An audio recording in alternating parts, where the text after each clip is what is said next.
When an ankle injury keeps you off the field, you might find yourself sitting there with a bag of ice and wondering, how did this happen and how long will it take before I can get back to competition?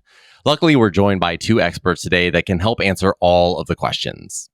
Here with us is Dr. Evelyn Meisner and Dr. Sami Ahmed, both physical therapists for Orthopedic Associates of Central Maryland Division of CAO, coming to you from Westminster.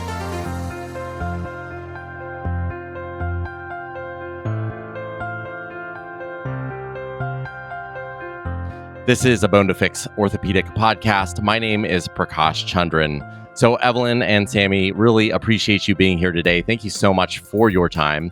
Evelyn, I wanted to start with you. We're talking about ankle sprains today. How do they happen and what are some of the most common causes?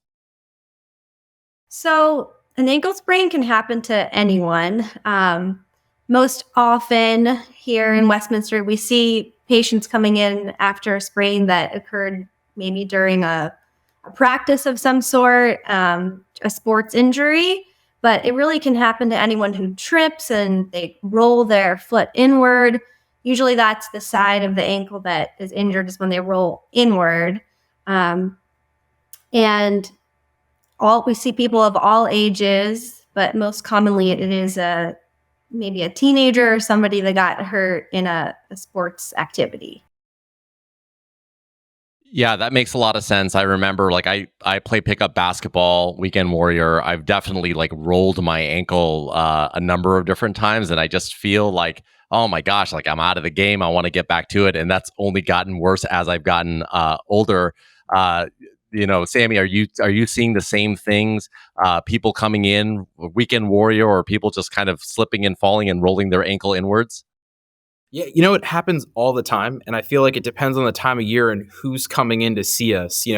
Really, when we kind of get into those winter months, we get a little bit more of some of our older population, as we get to our 50s, 60s, 70s, as we get a little bit older, our nervous system changes a little bit. You get a little bit less we call proprioception, balance, and you see a little bit more tripping kind of as the fall and winter season comes along with those type of people. But throughout the year, yeah, as we're getting into March right now, and for the end of March, beginning of April, we get our runners, right? Everyone's kind of getting back into these weekend warriors, these 5Ks and 10Ks and ultras and everything that you can think of, from the Ninja Warrior walls to whatnot. Everyone tries to get a bit more active this time of year. And here at the Orthopedic Associates, that's exactly what we see. And we're lucky because for us, we kind of have this 360 approach, right? In the state of Maryland, you do have direct access. So you can come right into PT and find a licensed physical therapist here who can come in, evaluate you, treat you. And if you need further evaluations, we'll send you back to our cohorts, our physicians that we work with, and we'll get an MRI, an X-ray, whatever you need right on the spot.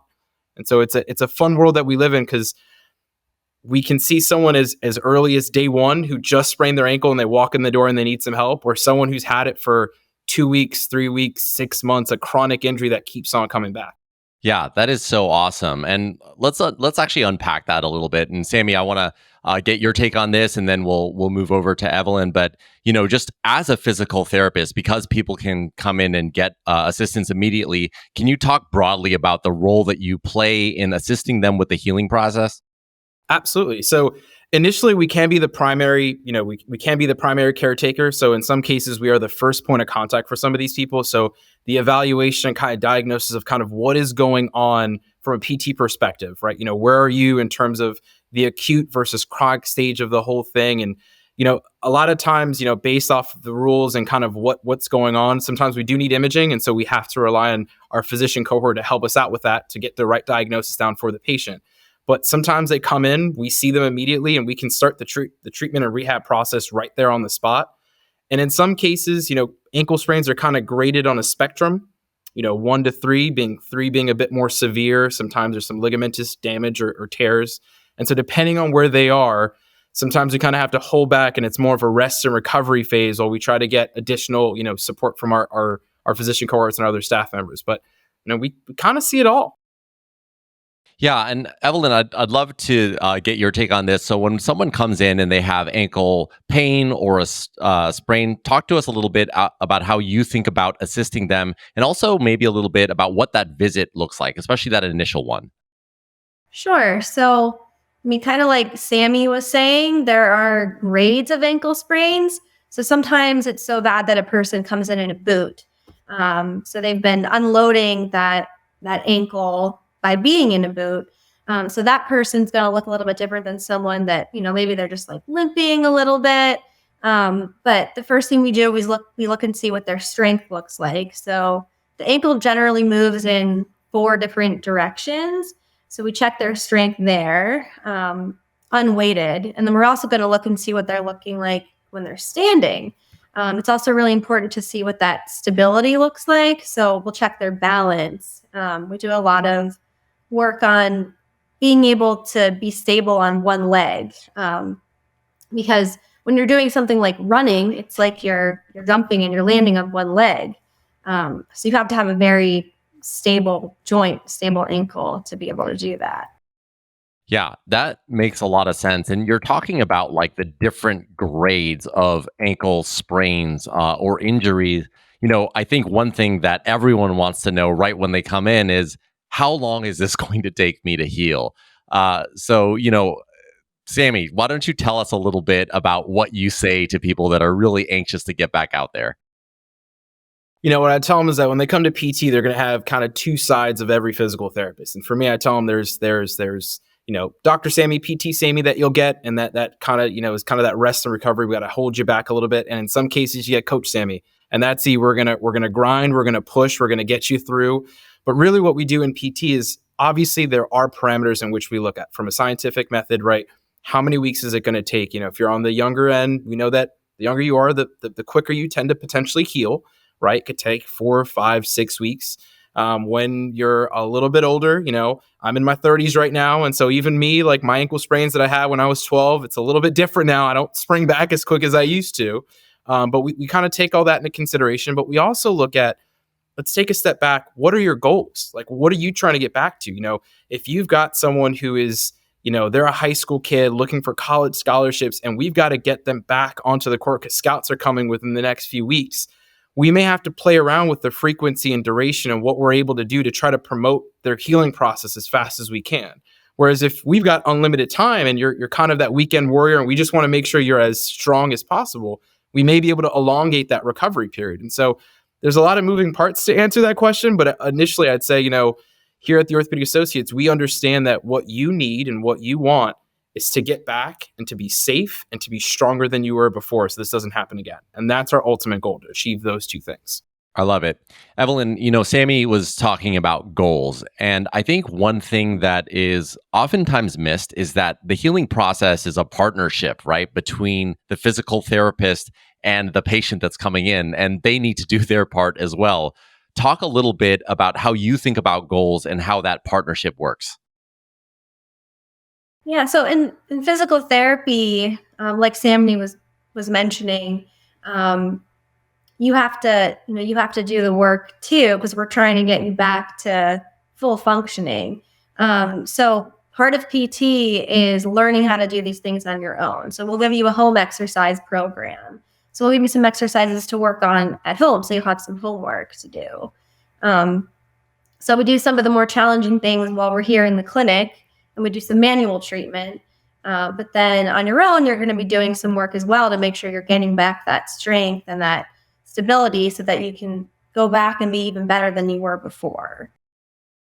Yeah, and I imagine, I know that when I've been in physical therapy, sometimes the home exercises, maybe I've skipped a little bit and I only do the exercises in clinic. Evelyn, is this something that you see all the time?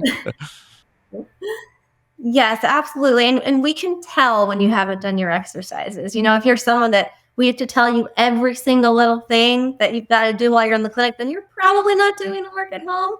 And it does make a really big difference because just the repetition is going to make all the difference.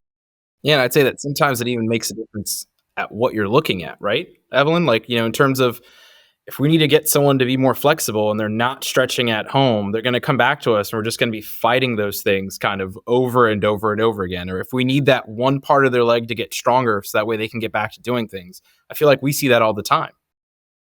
Yeah, it's like help us help you, right?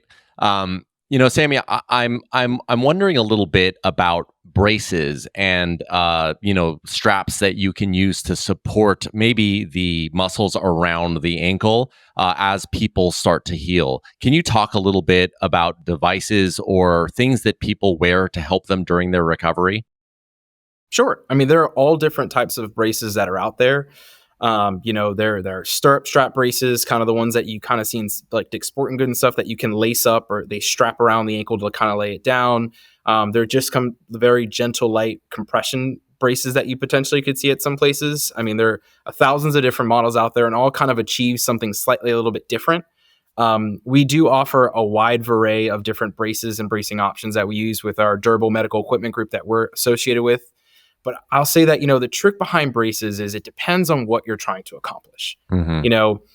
With us as physical therapists, we want you to be as strong as possible on your own. We don't want you to rely on anything for long-term use. Now, we know that in some cases, if you have a history of ankle sprains, sometimes a brace is really good when you're doing some of that high-end impact stuff. And so we'll promote and we'll tell you, like, you know what? We're going to try to continue to get your ankle stronger, but we want you to use this brace at this point of your recovery. But the goal is long-term. I see a lot of guys out in the basketball courts when I go play and I'm like, are you in PT? And they're like, no. And I'm like, and you're still wearing that brace that you've had for 6, 7, 8 years? I think it's time. Here's my card. Let's chat a little bit. Yeah. Let's go see some of my podiatrists that I know. Can we get some better functioning, footwear and something to help support you a little bit more? Because in general, we want you to be the best you can be without the support of something else. I love that. Just that statement of you want every single person to be as strong as possible on their own, right? And, Evelyn, when you think about that statement and also the body as an entire system and supporting muscles around the ankle, for example, how do you talk to patients about that, about the fact that, there are so many different factors and relying on crutches like braces may not necessarily be the right answer for the long run? Yeah. I mean, sometimes it's necessary to wear a brace, especially if you're in that early stage of recovery. But it can be like a bit of a Band-Aid. So you want to use the brace to help you initially, but we want to get you to strengthen enough so that you don't actually have to use that. And we do, we look up and down the chain as physical therapists. So, even though you're just there for your ankle, we're going to look at, we're even going to look at your toes. We're going to look at your knees and your hips to see how those are functioning because it all works together. So, you may have injured your ankle because your knee's not strong enough to support you. So that's one of the great things about physical therapies. We really try to look at everything. So it doesn't happen again in the future. Yeah, I really love that kind of holistic approach to physical therapy, just that there's kind of a chain reaction to, for example, an unstable hip can actually cause an injury in the ankle. This kind of leads me to thinking around just prevention. As you help someone heal, Sammy, how do you talk to them or prepare them to go out back onto the field with prevention in mind? How do we make sure it doesn't happen again? It's a really good question. I got to say that I think what it comes down to is first education, like understanding what your body is saying and why it's saying it. When we talk about things like using ankle braces and whatnot, I often see some of my young gymnasts, they're taping their ankles constantly with this. They're wearing braces if they're football players, right? Really tacking things down. And the next thing that you see is you see an ACL tear or a hip tear or something, labral tear on the hip, something else going because that force that's supposed to be absorbed at the ankle just gets thrown up the chain like we talked about. And so having them understand, what's going on, what am I feeling? I mean, the best example I can think of is one patient who shall go not named, who was an avid runner and who she goes through this cycle where every 3 or 4 months, she's got something that's going on from a calf to a hip to something else. And I can thankfully say after us going through a couple of different injuries and talking about, what are prevention tips? What are ways that you can train to avoid certain injuries, such as, from calf tightness to knee sprains to tons of other injuries over the time.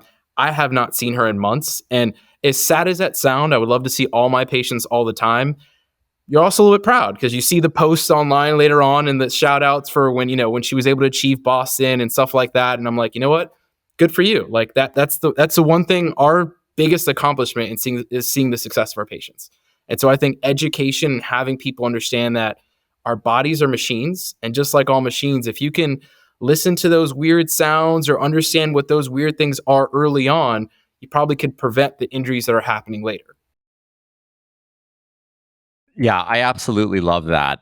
Evelyn, I wanted to just ask you about something that I'm sure you get all the time and maybe is something that's difficult to decide with your patient. And that is, how do you know when a patient is ready to get back on the field? And I know you probably have people that are very anxious that want to get out there for whatever reason, whatever their goals may be. How do you think through that with your patients? Sure. So there are some sort of standardized tests that we look at when a patient is trying to get back on the field. And one of those things is a triple hop test. So you're looking at somebody doing 3 hops in a row and seeing how much distance they can get doing that. You're going to compare the injured side to the non-injured side and see what that difference is. So if there's only like a 15 or 10% difference between sides, then that's telling us that they're probably ready to get back to running and back to actual sports activities. So that's one of the big things we look for. We're looking at your ability to jump and be pain-free as well. And we're looking at single leg stability like I talked about before. Yeah. That seems like a really objective approach to just making sure that people are physically ready to get back out there, doing it in a way that they can even see for themselves. Like, hey, maybe I'm not jumping as well on this foot as I am on my healthy one. Sammy, do you approach it in the same way? Yeah, very similar. There are a bunch of different, just like Evelyn said, there are a bunch of different standardized tests that we can use. Lateral cuts, cutting back and forth, jumping. I mean, as we see our patients progressing, one of our offices, our Westminster office, is beautifulness. It's a beautiful large office. And so we're able to perform a lot of these single hop, double hop, triple hop tests, see how the body reacts to lateral motion side to side once they show us that they have that strength that's there. And then, to be honest, we get them running, right? We'll get them on a treadmill. We get them running in a safe, controlled environment before we introduce them to, right, uneven surfaces, things that are kind of all over that are a little bit different, right? Because it's very different running in a closed, controlled environment than it is when you're outside playing in a soccer match or a basketball match or playing lacrosse with your friends. And so, I'd say that all of our offices are a little bit different in terms of how they're set up and how they approach it. But at Westminster, we have a beautiful, beautiful new location that highlights just that, right? It's really built out for that big explosive movements to check and to make sure that people are able to get back in action as quick as possible. I love it. I wanted to end with a question around physical therapy in general. I sometimes feel like people undervalue physical therapy and physical therapists. Sometimes they just feel like things will heal on their own. And I oftentimes think that things just take a lot longer to heal because of it, right? Because they're not coming in sooner, they're not getting evaluated, and they're not getting the programming and the strength training in the way that they really should through a professional. So, Evelyn, just on that topic, and as we close, do you have any thoughts around that and anything to share with our audience around the power of physical therapy? Yeah, I mean, the great thing is that we have direct access. So you don't even need to go to a doctor in most cases before you see a physical therapist. You can come right here and we can take a look at you. And it really, it cuts down on the time that you have to be in physical therapy if you just get looked at right away. Even if you just come for 1 or 2 visits and we can give you an exercise program that you can work on your own, sometimes that's all it takes to prevent an injury in the future. So I do agree that we can be undervalued. And I wish it could be something like, every year everybody goes and has their physical therapy checkup. Like you go see your physician once a year, your primary care doctor. Too bad we can't have people come to PT once a year just to get checked out and, make sure everything's working properly to prevent some injuries in the future. Yeah. So, Sammy, I'll ask the same question of you. How do you think about physical therapy, and what might you leave our audience with as they think about physical therapy and how it integrates into their lives? It's a good question. I'd say here in Westminster at the Orthopedic Associates Central Maryland, we've had this conversation kind of going back and forth between our PT cohort staff.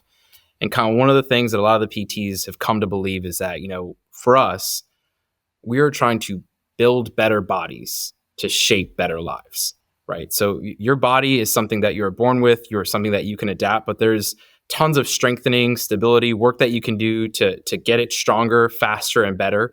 But if you come see a specialist, come see someone who just knows a little something about how the body works and its mechanics, then you might be able to produce better outcomes in things that you're doing every day. So, right, if it going from, reaching down to pick up a ball or to pick up your child or your grandchild to, doing things like, whether it's playing a sport or just going to the grocery store, because sometimes going to a grocery store is someone's sport, right? That is the amount of activity that they need. And that is what they do to kind of get by. And so, what we try to do is just that, is to try our best to use the knowledge and power that we have to give people an opportunity to just live a healthier, better life.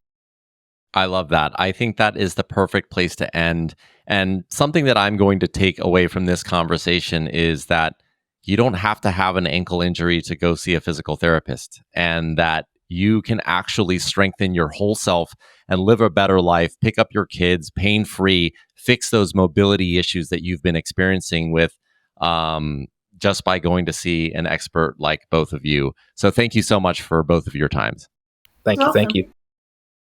That was Dr. Evelyn Meisner and Dr. Sami Ahmed, both physical therapists for Orthopedic Associates of Central Maryland Division of CAO, coming to you from Westminster. We have 8 physical therapy locations for your convenience, so you can get the unique experience of doctors and physical therapists working together in one place towards your recovery. For more information, you can head to mdbonedocs.com. And I really just appreciate all of you for checking out this episode of A Bone to Fix. My name is Prakash Chandran. Be well.